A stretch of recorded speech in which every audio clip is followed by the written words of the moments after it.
Landon Solberg captured our hearts with his courage and bravery as he battled brain cancer. The whole community wrapped its arms around the West Fargo boy who said the reason he was so positive was because he knew that God had something planned out for him and knew he would have eternal life in heaven. Landon's family has formed the Landon's Light Foundation. They say it has allowed them to open up their broken hearts to help others. And today we're lucky to have Andrea and Travis Solberg, Landon's parents, and also good friend and foundation member, Mary Ellen Rolfson. Thank you so much, all of you, for joining us. Yeah, thanks for having us. A tough, doesn't get any easier. I can't say that I understand, but I know we're in the holiday season, a very tough time as we're, all going through this season for the first time without Landon. But you guys have something that you are, and I told you I was going to steal your words, opening up your broken heart and putting all of that into your foundation. Let's start with Landon's Light Foundation. Why did you decide to form this? Well, we actually started talking to Landon about it probably 6 months before he passed, because we've been helped on so much along the way that we wanted to be able to give back at some point, whether it went good for Landon or not. So we actually started visit with him on what we should do, who should we help, and that's where it ultimately drove what our mission is now. So really we're focused on helping kids that are battling a chronic illness, helping financial support for the family. But then we also, once we formed the foundation, we wanted to tie in some of the stuff that was important to Landon as well. So for him, it was academics, and it was sports, and then it was his faith. So we're gonna provide sponsorships and scholarships to help kids grow in any one of those aspects. So either academics, physical well-being, or their faith. And you guys are doing something very cool starting this week, the 10 days of giving.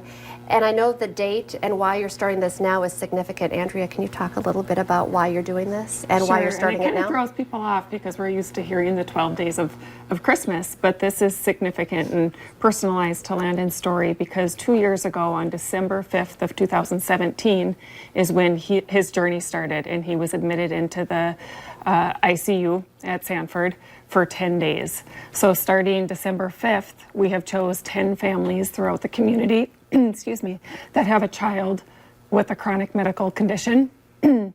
And every day we are gonna surprise that family, whether it be with an experience, services, gifts. Our ultimate goal is to be able to provide things so that the family can spend more time together and make memories, because that is certainly something we were able to do with Landon, because people helped us with meals and snow removal, cleaning services, things like that. And that time that we got to spend directly with Landon, because we weren't worrying about those things, those are memories that we'll cherish always, and you can't put a price on that. And sadly, your story is not singular. You're not alone in this. There are sadly other families who have children with cancer. It's unfortunate that you are able to help like this. Is that something that you didn't realize when you were, in it yourself? Yeah, you don't see what the impact that other people can have, or what you could have individually, like personally, the things you could do to help someone else out. We didn't realize what we were doing wasn't quite enough before. We've realized that now, so we're really trying to channel this and help as many people as we can, and I think we've got a great opportunity to help a lot of people. And even looking for the 10 days, it was pretty easy to find, unfortunately, pretty easy to find 10 people that we could help. Unfortunately, but an incredible thing. And Mary Ellen, I just want to talk, because I know all of us just have, embraced and fallen in love with the Solberg family. And I think personally, one of the hardest things is you want to just fix their pain, but you can't fix anything. So how has this helped, because you're part of the foundation as well, how has this helped as, your view, the Solbergs? Yeah, I'm really honored to be a part of the foundation.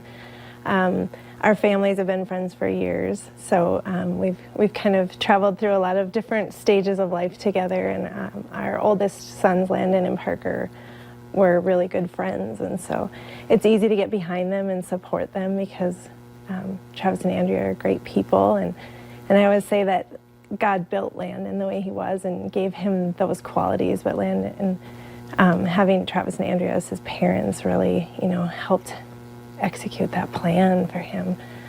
But it's helping our family grieve too, to be a part of this foundation. And really we want the message to be that we want the whole community to be part of the foundation. It's not just, right now it looks like it's small maybe, but that's not where we want it to be. We want it really to go, the sky's the limit, We want everyone to get behind it, whether it's just being kind and living like Landon did every day, doing something kind for someone, or donating their time, their talent, their resources, in however feels good to them.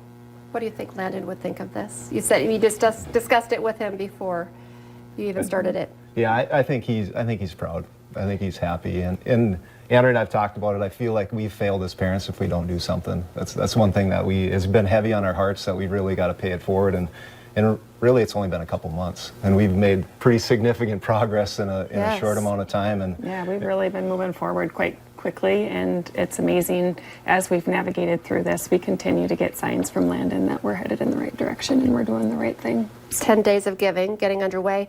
3-on-3 tournament coming up as well. January 4th, yep, 3rd through 8th grade, boys and girls. We have I think we only got about 15 spots left. We're capping at 80 teams, so that's been filling up fast. It'll be a fun event, and other things coming. I know we want to do in September, which is Childhood Cancer Awareness Month. We want to do a run, like a 5K/10K run, and we've got several things that we throw out ideas, and we're gonna kind of look at every avenue that we can.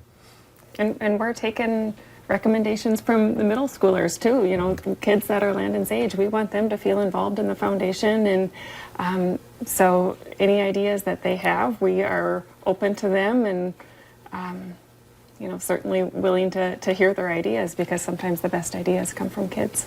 For sure. And what's been fun too is we opened up the merchandise store, so we're selling some of the Landon's Light shirts and other things, hats like that. But my daughter and I, just this last weekend, we're putting together orders and getting things ready to get shipped out, and it was a great way for her and I to connect and really have Landon top of mind for us. So that was a fun way to spend some time with my daughter, and obviously we're talking about Landon the whole time we're doing it. So I love it. Well, we're all thinking of you and praying for you to have strength and during this holiday season. So thank you for what you're doing, because you're helping a lot of families right now as well. And I know Landon would be proud of that. We can still all learn a lot from that kid with a big heart. Thank you so much. yeah, Thank you for thanks having having us. We'll be right back.